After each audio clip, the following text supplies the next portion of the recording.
तुमचंही असं होतं का की भूक तर लागली पण भाजीच संपली? अहो, भाजीची काय गरज, शिल्लक पिठापासून इतका खुसखुशीत पदार्थ ना की भूक नसली तरी तुम्ही बनवून खाल इतका चविष्ट लागतो. चला तर आपण कसा बनवायचा ते पाहूया. तर त्यासाठी चपातीला जेवढं पीठ लागतं ना तेवढं गव्हाचं पीठ घ्यायचं आहे. आता इथे माझ्याकडे हे शिल्लक राहिलेलं पीठ आहे. पहा, बऱ्याच वेळेला आपलं असं होतं की पोळ्यांमधून एखाद दोन पोळ्यांचं पीठ जास्त झालेलं असतं. अशा वेळेला आपण शिल्लक ठेवतो, नाहीतर शिळी चपाती करायला घेतो. पण हो, तुम्ही इथून पुढे हा पदार्थ पाहिल्यानंतर ना आवर्जून एक चपातीचं पीठ तरी शिल्लक ठेवणार बरं का. इतकं खुसखुशीत आणि जबरदस्त चवीचा पदार्थ होतो ना, खरंच सांगायला म्हणजे तुम्हाला आहे ना यापुढे आलू पराठा हे सगळं फिक्कं पडेल. इतका जबरदस्त असा हा नाश्ता आपला तयार होतो. पहा, तुम्हाला जर चहाच्या वेळेस छोटी मोठी भूक असेल ना, अशा वेळेला सुद्धा तुम्ही हा पदार्थ बनवून खाऊ शकता. तर इथे पहा, पोळीला आपण कुठेही फोल्ड केलेलं नाही किंवा तेल लावलेलं नाही आहे. अशी पोळी आपण पातळ अशी लाटून घेतलेली आहे. आता पोळी लाटत असताना नेहमीच्या पोळीपेक्षा थोडीशी पातळ लाटायची आहे बरं का. आणि इथे ना हा पदार्थ बनवण्यासाठी खूपही पातळ पीठ वापरू नका. पातळ पिठाचं जमतं, परंतु तुम्हाला जास्त म्हणजे बनवताना त्रास होऊ शकतो. त्यामुळे थोडंसं घट्ट पिठाचा वापर करायचा. थोडीशी हळद, लाल तिखट आणि गोडा मसाला घातलाय बरं का. यामुळे ना ह्या पदार्थाची चव आणखीनच वाढते. तसं तर आपण गव्हाचं पीठ मळताना मीठ घातलेलंच आहे, पण ह्या मसाल्यांना सुद्धा खमंग चव यायला लागावी ना, म्हणून यामध्ये आपण थोडंसं मीठ घालून घेतलं.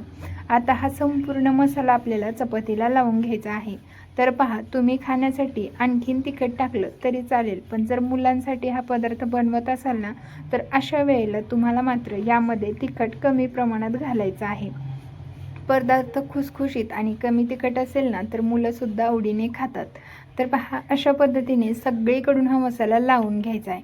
त्याचबरोबर तुम्हाला जर वाटलं ना यामध्ये थोडंसं तेल कमी आहे, तर थोडंसं तेल वाढवू शकता आणि हा मसाला सगळीकडे स्प्रेड करून घेऊ शकता. सगळ्या चपातीला एकसारखा असा मसाला लावून घ्यायचा. आता यावरती ना मस्त अशी कोथिंबीर टाकून घ्यायची. तर पहा, कोथिंबीर ना एकदम बारीक अशी कट करून घ्यायची बरं का. पहा, एकदम झिरो साईज म्हटलं ना तरी चालेल. कोथिंबीरीला साईजच नाही असं म्हटलं तरी चालेल. इतकी बारीक ही कोथिंबीर कट करून घ्यायची, म्हणजे कसं पदार्थाला छान चिटकून राहते. तुम्ही जर इथे खूप मोठी अशी कोथिंबीर कट केली ना, तर ती पदार्थामधून किंवा ह्या पराठ्यामधून बाहेर पडेल.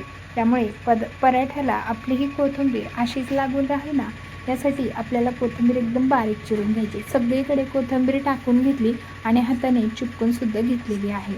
आता मसाल्यामध्ये चांगली कोथिंबीर चिपकल्या गेली की अशा घड्या घालून घ्यायच्या. आता घडी कशी घालते पहा बरं का. खालच्या साईडचं जे पोळी आहे ना, ते मध्यभागी म्हणजे पुढे लोटायची आणि त्यावरती ही घडी ठेवायची. म्हणजे काय होतं, दोन्ही साईडने आपल्या या पराठ्याला ना मस्त अशा लेयर येतात.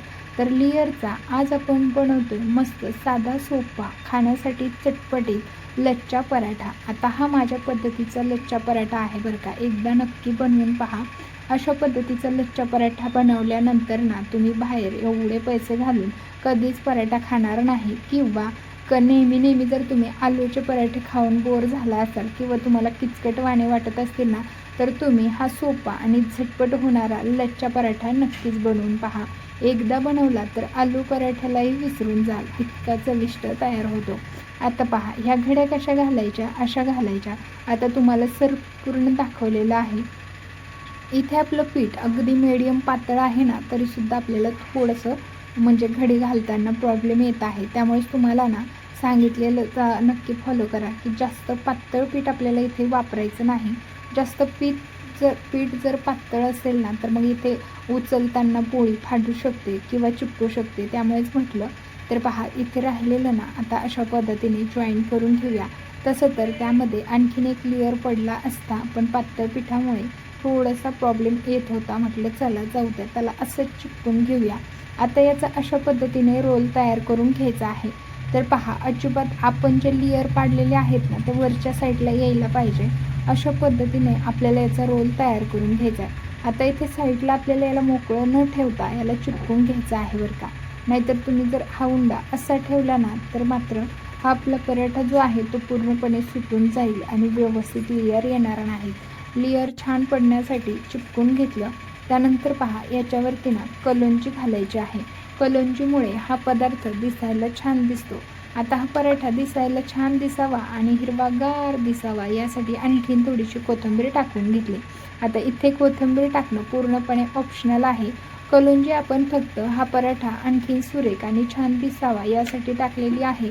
कलोंजीमुळे कुठेही चवीमध्ये फरक पडत नाही, त्यामुळे अगदी ऑप्शनल आहे. असेल तर टाका, नसली तर नाही टाकली तरीसुद्धा चालणार आहे. आणि अशा पद्धतीने आपल्याला हा पराठा लाटून घ्यायचा आहे. इथे पराठा लाटत असताना थोडासा खाली चिपकत होता, म्हणून थोडंसं सुकं पीठ टाकून घेतलेलं आहे. आणि त्यानंतर पुन्हा एकदा अगदी हलकासा, आता सुरुवातीला जेवढी पोळी लाटली ना तेवढा हा पराठा करायचा नाही बरं का. तेवढा जर केला ना तर हवे तितक्या लेअर आणि कुरकुरीतपणा आपल्या पराठ्याला येणार नाही. त्यामुळे हा पराठा पहिल्यापेक्षा अर्धा इतकाच लाटून घ्यायचा आहे. आपण सुरुवातीची पोळी पूर्ण पोळपाट भरून लाटली होती, कारण ती आपल्याला पातळ लाटायची होती. पण इथे आपल्याला हा पराठा जो आहे यामधले लेअरसुद्धा राहिले पाहिजे. त्यामुळे मस्त असा पराठा लाटून घेतला आणि लगेचच गरम तव्यावरती टाकून घ्यायचा. खालच्या बाजूने शेकेस्तवर वरतून थोडंसं तेल सोडून घेतलं आणि आता हा पराठा पलटवून घेऊया. सुरुवातीला हाताने पलटवा, नाहीतर त्याच्या लेअरमुळे तो मोडू शकतो. आता खालच्या साईडने तुम्हाला लेअर दिसणार नाहीत, पण वरच्या साईडने जेव्हा आपण पलटवून ठेवला तेव्हा एवढ्या सुरेख लेअर आलेले असतात. आणि माहिती आहे का, यामध्ये जे आपण लेअर पाडून घेतल्यात ना त्यामुळे हा पदार्थ इतका खुसखुशीत होतो ना की म्हणजे मी तुम्हाला शब्दात सांगू शकत नाही, इतका खुसखुशीत तयार होतो. आता पहा, फक्त हा पराठा भाजत असताना मस्त असं दाबून प्रेस करून भाजायचा, म्हणजे ना त्याच्या पूर्णपणे ज्या काही लेअर आहेत ना त्या मोकळ्या होतात आणि तो आतपर्यंत खुसखुशीत असा भाजला जातो. तर बनवायला अतिशय सोपा आहे आणि चवीला म्हणाल ना तर अफलातून लागतो.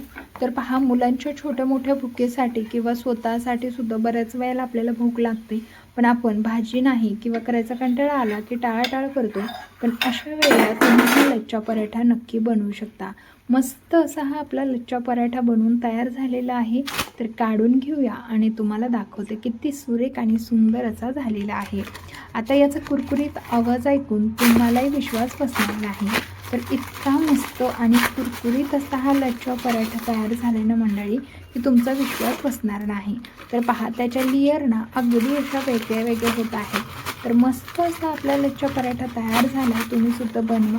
कशासोबत खायचा? आता हा पराठा दहीसोबत खाऊ शकता, सॉससोबत खाऊ शकता, मेयोनीजसोबत खाऊ शकता किंवा असा सुद्धा खाऊ शकता. कशाही सोबत अप्रतिम असा लागतो. किंवा घरगुती सॉस बनवतो तो बनवून सुद्धा तुम्ही यासोबत खाऊ शकता. तुम्ही कशाही सोबत जरी खाल्ला ना तरी तुम्हाला तो तितकाच चविष्ट आणि नक्कीच आवडणार आहे. त्यामुळे रेसिपी एकदा नक्की ट्राय करा आणि तुम्हाला ही रेसिपी कशी वाटली कमेंट करा.